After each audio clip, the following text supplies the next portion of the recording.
Agora a gente vai falar de valor máximo e valor mínimo de uma função. Tá? Temos aqui que nessa curva, se você observar, ó, da esquerda para a direita, fazendo uma análise, ela está crescendo, crescendo, crescendo, crescendo, crescendo, crescendo. Quando chega nesse ponto, ela muda o sentido, né? Ela vai começar a decrescer. Então, nesse caso, a gente vai ter um valor máximo dessa função, do f de x. Tá?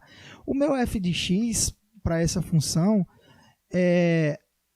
que no caso é minha imagem da função, olha só, vai ser todos esses valores aqui, ó, certo? Até o 6. Ela não passa de 6, essa função, né? Aqui para baixo, se ela for uma função real, ela vai continuar infinitamente aqui e aqui. Então, olha só, qual é o maior valor da minha imagem para essa função? O maior valor para a minha imagem nessa função, vou colocar aqui de vermelho, ó, é o 6. Então, qual é o valor máximo dessa função? O valor máximo dela vai ser 6, tá? Valor máximo dessa função. Tem valor mínimo essa função? Não.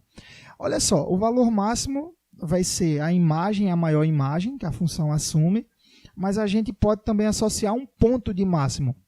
Tá? Qual é a entrada que a saída vai dar 6? O 3 aqui, tá? Então, eu tenho que no ponto 3 e 6, com essas coordenadas, esse é um ponto de máximo, a minha função assume o valor máximo, que é 6. Olha esse outro exemplo aqui, certo?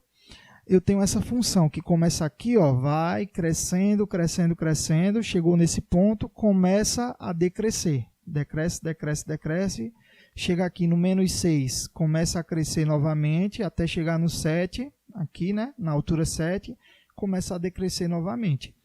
Observem que essa função, olha só, o meu eixo vertical, a minha imagem aqui, ela vai daqui, o ponto máximo, né, que é 7, até o menos 6, certo?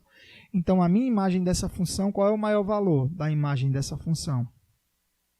7. A maior altura, tá?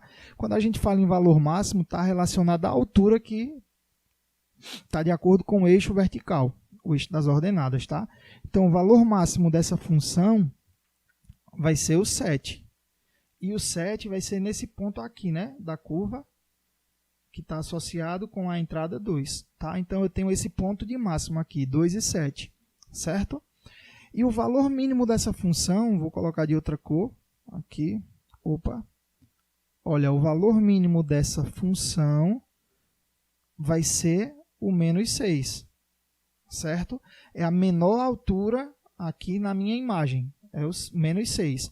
Esse menos 6 vai ser um valor mínimo da função, tá? A menor altura. E eu posso associar um ponto. Esse menos 6 aqui está no y e eu tenho aqui que na horizontal ele está aqui, ó, no 0, né? 0 e menos 6. É um ponto de mínimo que dá o valor mínimo dessa função, que é menos 6, tá?